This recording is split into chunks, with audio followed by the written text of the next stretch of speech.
It is Thursday 9th of January 2025 and my name is Jacob Junior Mungesa and this is the special chat with JJ. Now before we came on screens here, we got news of the passing on of the Honorable Segrinya Mohammed, whom most of you know as Mr. Updates, and we really send our condolences to the family and the NUP party plus the members of his community, especially his constituency that he leads. Now today, this is the special chat and I happen to be one of the people whom I love talking with, conversing with behind the cameras. I know most of you will be asking that you never brought him, you never seen him, but behind the cameras.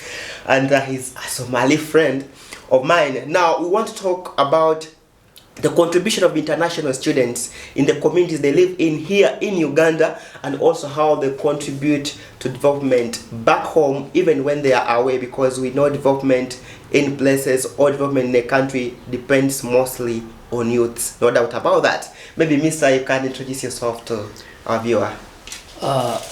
Thank you, Mr. JJ. I'm called Abdihafid Mustaf Elmi, a student of Kampala International University. From Uganda, I've started my higher education certificate. That is where I did my that is the country that I did my higher education certificate, and also my bachelor's degree, and as well the master's degree that I'm now finishing up. Oh, so Mustaf, have you told the people where you come from? Yeah, I'm a Somali by nationality. Okay, Somali. Now we all understand that we've got very many international students from countries like Ethiopia, Eritrea, countries like Somalia, Sudan and South Sudan. We've got very many of them even from Kenya here, plus very many other countries including Congo and maybe Cameroon. Very many from very many countries. But the question is, most of these youths, because most of these students are youths, when they come to the country here in Uganda, how do they contribute to the developments in the communities where they live in here in Uganda and also back home? Mustaf, tell me first of all how you come to decide that now let me go to Uganda, not Kenya, not South Sudan. Well, thank you. That's a very good question. According to the circumstance and situation that most of the Somalis, let me not specifically say to Somalis, but international students, we see Uganda as a very good country when it comes to education, and that is where most of the people that are seeking to get to upgrade their knowledge, most of the time that's where they reach. And according to me, if I can share with you some of my stories, as I've told you, I did my higher education certificate from here, and also I did my bachelor's degree from here. In Uganda, it is the country that I have got mentors, and it has given me an opportunity, a leadership opportunity, that I can enhance my leadership capability. And also I have got so many mentors from different countries that have also helped me to understand how my career can be guided. They have guided my career and how I can take on to my career. That's why most of the people, they do always come here. It is the place that they can also find all sorts of all sorts of knowledge from different people from different countries. So that's why we see it as a combination, that a country, we see Uganda as a country that has a combination of different ideas, different mentors, different knowledge from different countries. Wow. Well, and speaking of Uganda having being diverse, if I may sum up whatever you've said in terms of knowledge and so forth, somebody will say you're speaking good English, right? And most of the students, especially from coming from your country like yours, Somalia, and even those we've seen from Ethiopia and so forth, that are not English-speaking countries, when they come here, they find that difficult in speaking. Tell me some of those challenges that you first faced as students during your first days within the country. Actually, as you have already mentioned, it is the language that we have the most barrier. Now, like, let me take an example of Somalia. In Somalia, we don't have international people that we can interact with them using English language. Oh. Most of the time, it is only Somalis that interact with. So, when they come here seeking for a knowledge, or when they come here to upgrade for their studies or their education, they find a place where the English language is the only language that they can communicate with. So they find it difficult for them to catch up with that population or community when they don't have the same language that they do speak. So the first barrier that the international people have, specifically Somalis, is the language. So as we students, we try to remove that barrier by trying to give them some courses of English so that they can build up something. And I believe Somalis, their problem is just creating the response. They cannot respond, but they can understand. They can get whatever you are saying, because back in the home they learn the language, but you know, language always needs that kind of practice. Oh, yeah. Yeah. So actually we don't have where to practice, but here in Uganda we get the grounds to practice, but we can understand everything that you say. Wow. So now, speaking of language being a barrier, we've got very many complaints. Personally, I do interact with many students, especially international students, and when you happen to talk to some of them try to avoid you. When you try to interact with them, you try to make them your friends, they try to avoid you. And this is so common with the Somali students and the Eritreans and Ethiopians. That is so true. They try to distance themselves. I really want to know what could be the biggest problem, because when I asked one of the girls, I think she's an Eritrean, Somali, actually she was Somali, asked her, why did you distance yourself from us? And she was like, you know what, it's because you people don't like us. I was like, but who told you that we just think so? Imagine you just think, but nobody has told you. So talk about that. Actually, I don't believe that it is a kind of fear. Yeah, it is true, it is a kind of fear, but that fear is about the inferiority complex. You know, when someone reaches here, he came here thinking that he will gain some knowledge from that country. For example, Somalis, let me take them as an example. When they are coming here, they came here to seek for education. They came here to practice that language of English. Now, what they believe in mind is that when they reach here in Uganda, they believe that there are people that are living here in Uganda that are better than them. So that's what makes them feel inferiority complex. Oh. They fear that this person, this Ugandan, we see them as inferior. Yes. Oh. Yes. Because according to his knowledge, according to his language. Oh yeah, true. They think that you see them as an inferior. Actually, one of them told me that we see them as refugees. That's actually, that's also one other factor. And the other factor that we have is sometimes the lecturers that they do have at the classes. You know, some lecturers, they do laugh at you when you make a mistake of the English. Oh yeah, true. Yeah, English is not a knowledge. It is just a language for communication. So sometimes it ends up people think that English is a knowledge. No, I don't believe that English is a knowledge. But most of the time, it happens in the classes that a lecturer laughs at someone who made a mistake of English. They laugh at. So what are you going to feel if you were the person that was being laughed at? Oh, true. I would feel small. Yes. Yeah. So that's why most of the time they do have fear to interact with you. Okay. They will feel the same, that you are going to also laugh at them. Wow. So I get that now. I want us now to go straight to what we wanted to talk about today. Now, you are away from your countries for some time, especially now. For example, you've gotten a student visa here in Uganda and you're supposed to be here for something like 4 to 5 years. I don't know how many years you've spent here.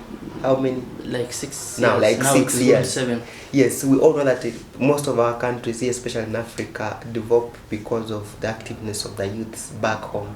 Now, you're not there as youths, you're studying here. So, Mr. Mustaf, I want you to tell us, how do you international students, specifically now you the Somali students, do you contribute to development back home, even when you are given the fact that at least development in most of these African countries depends on the activeness of you, the youths who are now away from your countries? Yeah, that's a very good question. And you know, most of the students that are being sent here to Uganda for them to upgrade language, their skills, their education. Most of them they are under the sponsorship of the government. Some they are under the sponsorship of some UN organizations, and some they are under the sponsorship of businesses. So that means that most of the students that are here, they are being expected back in the country. So they are being sent here, they are being aware of. So for them, they are just here to upgrade their knowledge, then they go back and apply that knowledge back to the country, and they contribute to the development of the country. Okay, so also if I may ask or somebody outside that may want to know, when you reach here in the country, for example here in Uganda, the communities you live in, so how do you make sure that you relate with the communities there and even also contribute to the development in those places where you stay in or you live in here in the country? Actually, we as long as someone comes here, we make sure that we get him in a forum. Yes, there is that development forum that specifically Somalis have. There is one that international students also have, and Uganda is also among. Okay, you also subscribe to it? Yes, okay. yes. Okay. So, but specifically according to Somalia, there is one that they do have, and that is where most of the time people make networks from there. So you take whenever you are in that forum, that means when you go back to the country, that means there are people that are expecting you back in the country. For example, you have come here for like 5 years before. Someone is coming here right now. So those people that were 5 years before, and you will be in a one group, that one forum, you will be among all of you. So when you go back to the country, that means you are expecting back these people that are here learning still. So when they finish up their studies, that means there is an opportunity back there in the home that can even get them employment. Yeah. So how about here in the country? Do you participate in some of the local local initiatives? Why? Okay, especially those that are open to all people, open to all members of the community. For example, maybe it may not be at university, but you find the locals are taking part in some initiative, anything. Do you also take part of yeah, actually, as you know, there is KCCA. There are programs that KCCA does for all youth. They don't remove those international youth from there. They feel that they belong to the country. They welcome us the most. Most of the time, you know, most of the students that we have here, some of them, I can even say most of the numbers of students, international students that we have here, most of them, they are refugees. So that KCCA, they have programs for refugees that they are skilling them up, that they are educating them up, that they are providing some employment opportunities. And yes, Somalis, they do take part of those programs which enhance them their skills and education. Talking of that skilling and so forth, there are some organizations which I know that have been giving and are still giving or skilling the refugees specifically, though some of them have mixed up the refugees and then the local communities here in the country, giving them digital skills, teaching them a lot of things, especially to do with some of them to do with climate. And when I asked one of them whether they apply those skills after, he told me after learning I can't sit. So what's the use of gaining some of these skills that you cannot go back and apply? Actually, most of the skills are not always a skill that needs you to seek for employment. Yeah. Most of the skills that, like I do know these KCCA programs that they give out, do you know, they tell you to first gather, they make a program for you, you will all come. They will give you a course which is about how to do investments, entrepreneurship, development, all those courses they are going to teach you. After them teaching you, they will ask you if you have any idea of like a business idea that you have that you want to be supported with. If they see that idea, it is an effective idea, they will sponsor that idea for you. I can even show you those programs. They are practical programs. Yeah, It is not something that I'm just saying, but I do know that KCCA does those programs for all refugees and all nationals that are here in Uganda. You go and sit for classes. They teach you everything. They teach you even how to do the presentations of your idea, the business projects. Yeah. Yes, the projects that you have, so that you can seek for funding. Then they bring some people that have the skills, and they even bring some sponsors, business sponsors. So you explain in front of them, you present that idea in front of them. If they are more contented, if they are okay with that idea, if they accept it, if they see it as an idea that needs to be sponsored, they will sponsor you. And I have seen so many people that have got that opportunity and they have got their businesses sponsored. Okay, now after getting such opportunities, also maybe someone out there would wish to know, do you have some initiatives as international students? And for this case, let me talk about you, the Somali students. Do you have some initiatives that you've put in place as youth that are enabling you to achieve some of these projects, both here in the country and also maybe even back home? Actually, yes. Most of the projects that we do, it is for refugees. We as international students, most of the time we are here with a student visa. There are those that are refugees, so we gather, we make a forum for both international students that are here with a visa and also those students that are here with a refugee identification.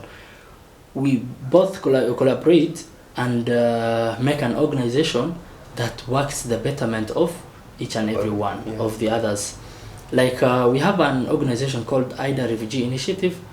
It brings up some programs, some courses, some seminars that we are giving to young people, specifically to women. Most of women, they are being undermined. So that's why we always try to remove that barrier. And there is that project that I was one of the leaders. It's called Empower Her Rights. So that project, we have empowered and skilled like 80-something students. I don't specifically have the number, but it was 80 plus ladies. All of them, they were girls.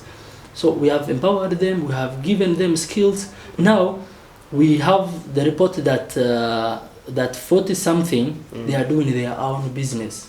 Here in the country or back home? Yes, here in the country. Okay.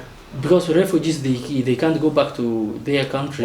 Yes, they always have their own business here. In Uganda, they have what they call self-reliance.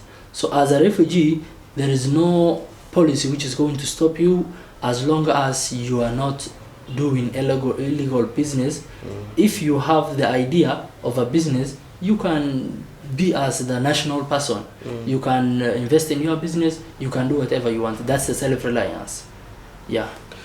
Talking of investments here in the country, because you've said most of the investments that these people make are within here the country, right? But also I have observed it as a person, and many people can testify of that when you look at some of these businesses or investments that your colleagues have put up, you realize you'll find there only, if it is for Somali, you'll only find there Somalis. If it is for an Ethiopian, you'll find only Ethiopians. And to me, it will give me a bad image. I feel like seeing a Somali mixing up with an Ethiopian, mixing up with a Ugandan, and having life move on in that way. Why is it like that you only have your own people? And actually, it is one idea which is missing from them. And it is about how they do the marketing. Most of the time, they don't do marketing. There is that social media marketing that other people can know you about your business. So most of these people, they don't market well so that their business can reach out to those other people. And mostly the support that they do get to their business, it always comes from that people within that circle. So they don't have that bigger image, but it is something that we need to. It is a barrier actually that we need to also address. Don't you think that the fact that they only employ also people within their cycles also limits their market, Yes, their sales to also people within only, in their cycles only? that is true. Do you know why they are doing that? As I've told you, they don't have that strategy that they can make their business grow, so that other people can know about it and they come and buy from it. Other people don't know about it. For you may just pass there and see their business it is moving on and it is working, but in actual sense, you cannot know when you don't see that business in the area. You can just see that business when you are in that area.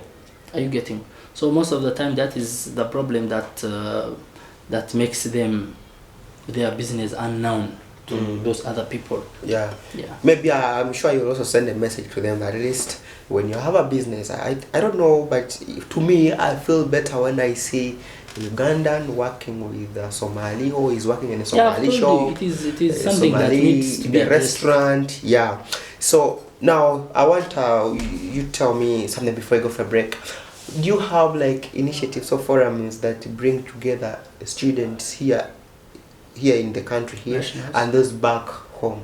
You mean nationals? Not the nationals here, but your colleagues. Okay, you have the ones for your fellow Somalis here or fellow international students here, but in that way, do you have also forums or initiatives that Yes. bring you together with those who are back home? Yes, as I have mentioned earlier, I've told you that there is a forum that when a student comes here, he is being added into that forum. So, like even if you take time and go through that forum, you will find even people that have learned or that have done their master's degree from here, like 5 years or 6 years before. They are still there in the group. So that means we still have that link between those people that have gone back to the country and people that are here. And that is why even I've told you that even that forums create that sense of employability. For you might be seen in that group when you have finished your education and that you are expecting to go back to the country. Then that means there is someone that might be an employer. So in that very forum, and I supported you. Yes, and he can support you. Okay. Yeah. Well, want to go for a short break, but I'm still with Mr. Mustaf, and he's a Somali and has also been a leader. He has told me he has been here for over 6 years in the country, so he's now a Ugandan. Okay, he has still some years. I think he can apply for citizenship here in the country. But after the break, we shall again be going into more things. This is the special chat with me, Jacob Jr. Call me JJ.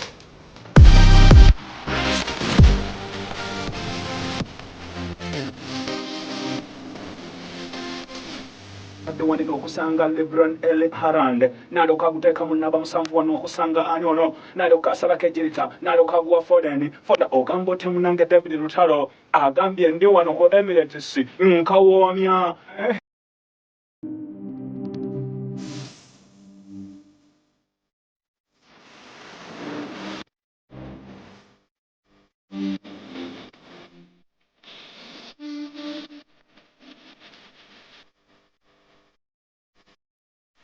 We'll be back from that short break and you're still here on the special chat with JJ, and you're free to look for me on all my platforms at Ngesi Jacob Jr. and you get to interact with me and we get to interact with each other, share ideas, share knowledge, such that we can have a better world. That I keep telling people, you have to always ensure that you go on and push for your dreams until you achieve them. Follow me and we shall always get to have such interactions. I'm still with Mr. Mustaf, and before we went for the break, we were talking about programs that are always there for these international students that can help them not only to get this knowledge at universities and other places, but also gain these practical skills. Now, I want you to tell us, how can some of these international students get in touch with some of these agencies or companies, organizations that bring such opportunities, because it seems many of these students are not aware of them? Actually, as I have mentioned earlier, I've said that it is a barrier that needs to be addressed. One, those organizations, they try their utmost effort to make those information reach out to the public. Yeah. But the bad thing is that people do not always follow the social media platforms of those people. True. Yeah, those people, the most that they can do is to share their programs through social media. There is no one who's going to knock at your door. Oh, true. They are just going to provide those chances, those opportunities through social media. So the only advice that I can give to those young people that are trying to utilize those opportunities that the organizations are giving out, I advise them to get time and follow those social media platforms that they always share it through. Yeah. So do you also, because I know these students or these communities of yours have leaders. Do you also take time, like, to, in case you've seen such information, Yes. circulate it to them and advise them on what to do? Because I know some of them see the information, but they fear to take part or even apply. Yes, that is true. We always, when we get those opportunities, we always share with them so that they can apply. It is true that most of the time they do get barriers. They do get problems of applying on.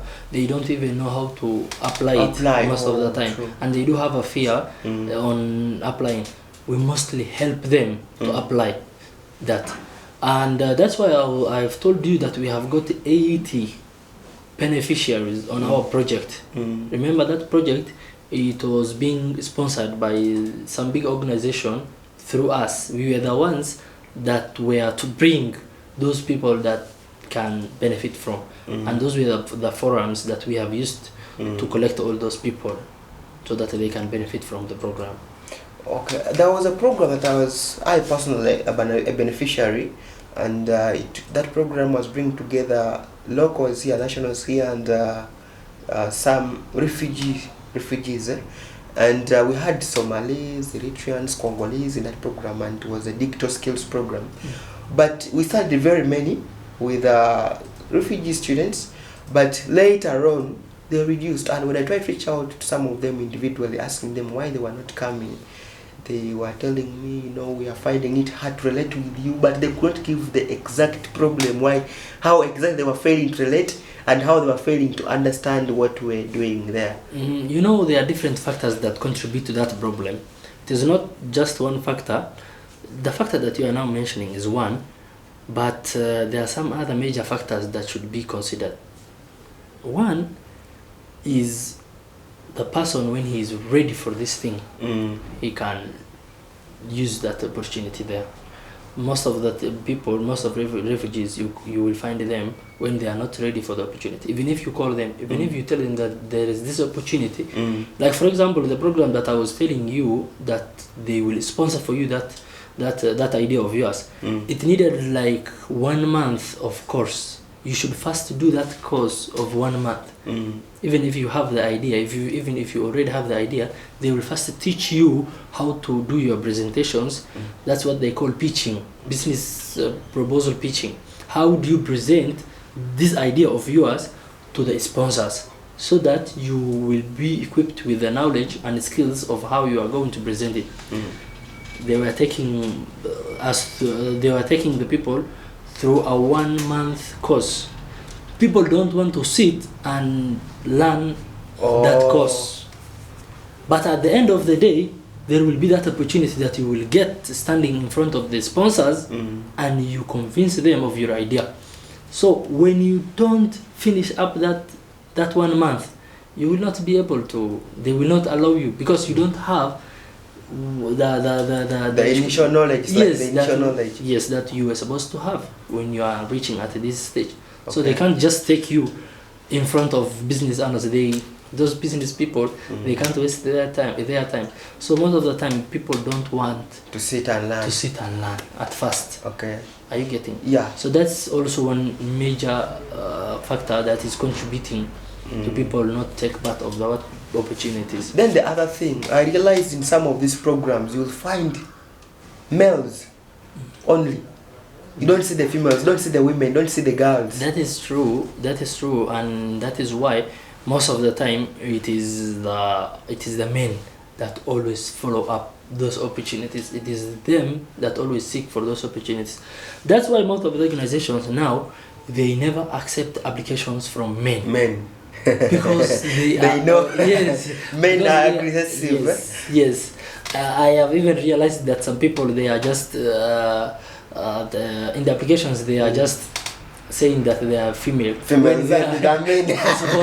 for them to be accepted in that program. I know when they report. Yes, when they report, people will see, because in the system, the report that you have will show you that 80% are female, but you will find at the end of the day, you will find 80% are males. Because we have clicked on that female box. Oh. So yeah, it is a big factor which is making even ladies.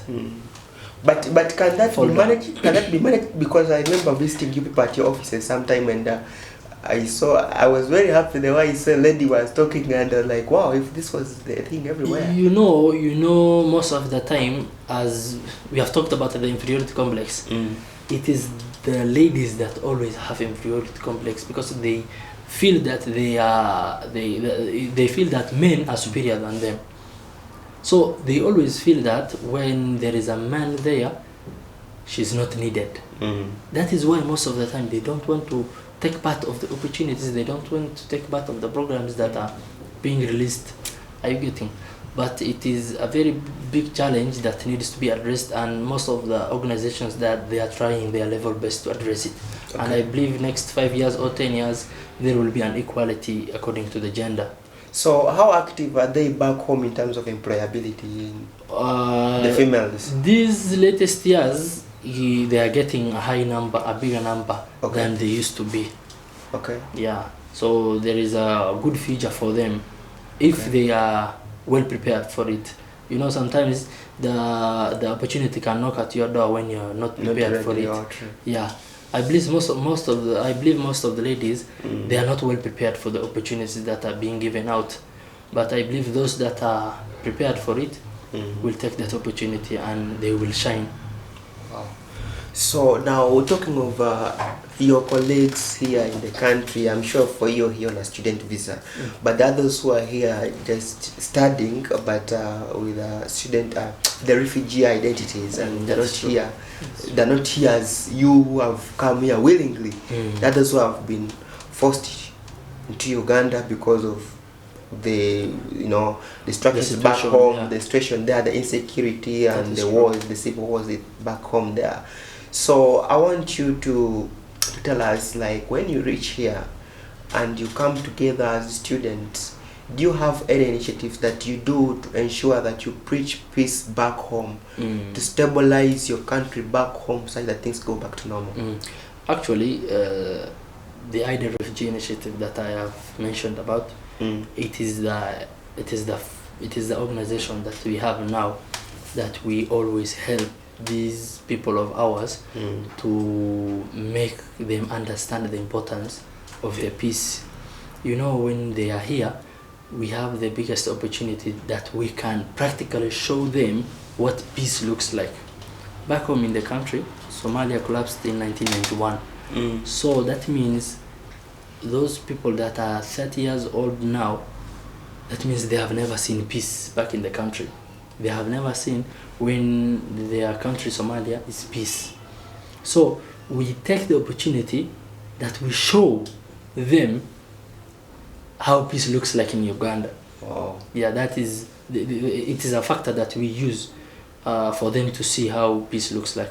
And the other thing is that most of our leaders now that are leading the country, most of them, they were refugees back in some other countries. So they know the experience. They know the experience. So when they come back to their country, when they have got passports, international passports from different countries, they come back to the country so that they contribute to the well-being of the country and this initiative is of building peace. So actually we are trying our level best, and I believe for the next 10 or 20 years we shall see Somalia at a very good juncture and a very peaceful juncture, and I believe that we are going to contribute to the development of not only in Africa but also in the world. Wow, so it's like you believing that your initiatives are going to play a big role, or they're already playing a big role in at least ensuring that peace is restored back home. That is so true. Well, that's so good. Now, as we wrap up this show, I want you, somebody outside there, especially the international students, I should say, especially those from war-zone countries like Somalia, you can talk of South Sudan, and those from Congo, could be here in the country and they feel out of place. Yeah, they're here in the country, Uganda, but they feel out of place. How best can they try to relate with the nationals here in the country? Actually,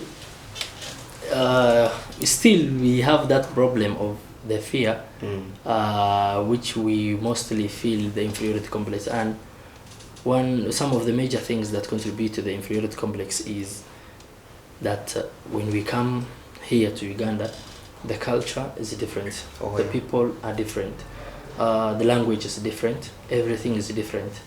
So that is mostly what creates that inferiority complex. And most of the time people think that Somalis, they do segregate, but when they are not. You will find when you interact with them, even if they can't, when you make them interact with you, when you make them say something, and you don't make them feel that they are making mistakes, you will find out that they have a lot to say. True, very true. I've seen that at least. Yeah. So what I do mean is that we want to interact with other people. We want to interact with other people from other nationalities, not only in Uganda, not only Ugandans, not only Ugandans that do believe that we segregate. We don't segregate, but it is a matter of someone approaching us, making us feel comfortable, taking time with them. After you do so, I believe that you can remove that inferiority complex from them, and you can make them very good friends of them. Well. I'm also aware that some of I don't want always to use the word refugees, but then that's some but that's some youths or students who are in the country here illegally. Yeah, you find some of them neither have the student visas, and neither do they have the passport, not even refugee identities. Yeah.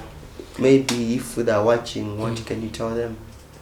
Actually, for them, they are ready to get refugee identifications. That's why they have even run away from their country. They did not even use airplane means to reach here. Yeah, true. They have used through crossing borders. Yeah. Now,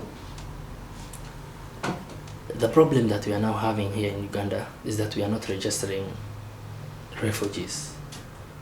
Yes, it is true that there are a lot of refugees here in the country, but they are not being registered. Many of them are not registered. No, it is that the work of registration is not taking place. Yeah, it's not going on due to some circumstances. But it is expected this year in Feb, there is an expectation that they are going to resume registering the people. That is why you find some people, they are not registered as refugees, they don't have any identity, which shows that they are refugees because they are not being registered. They are ready to get that identifications of refugee, but that work is not going on. But we are expecting next month that there is a possibility that they are going to resume registering those refugees back. Well, that has been Mr. Mustaf with me, Jacob Junior. But maybe before we go, can you send your final message to those international students here in the country and give them a message of hope, a message of comfort that this is home, away from home? Yeah, actually, I always tell them.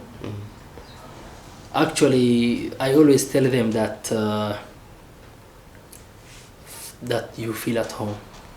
This is home. Uganda welcomes us the most. According to some other countries that Somalis are refugees at, Uganda is the best country that we have ever had. That is why you see most of the Somalis that they always come here. And what I can also suggest to them and what I can also advise them is for them to focus on what they want to achieve in life. Even if it is a small move, you just keep moving. No matter how your movement is, it is what matters, it is the movement that you are making. So I ask each and every person that is living here in Uganda to keep trying. Back in the home, there is a lot that is waiting us. There is a life, there is a people that are waiting us back in the home. They are waiting for us to start change in the country and take part of the development. And I believe we can make the change. I thank you so much. Wow, once again, that has been Mr. Mustaf with me, Jacob Jr. The message I can send to my colleagues outside there, especially the international students, those from the countries I mentioned earlier on here, and those that I did not mention, should know that this is Uganda, this is Africa, and we should live as brothers and as sisters. There is no need for segregating each other. There is no need of feeling out of place. This is home, this is Africa. We should lend each other a hand in case of anything. And for those coming from countries that's full of war, that those that have come here because of when back home, please, when you reach here, let us share, let us interact. Maybe in that way we can get solutions that can help also promote peace back home. Even when we are not there as youths and we are here in a country that is not ours, please let us interact, and we should not forget that back home we are needed. We are the youths, we are the development that those countries require. So each thing that we do, every step that we take, must at least contribute to development back home, must contribute to development in the regions or the communities that we live in here. We are brothers, we are sisters. See you next time. I'm Jacob Jr. and this has been a special chat with JJ.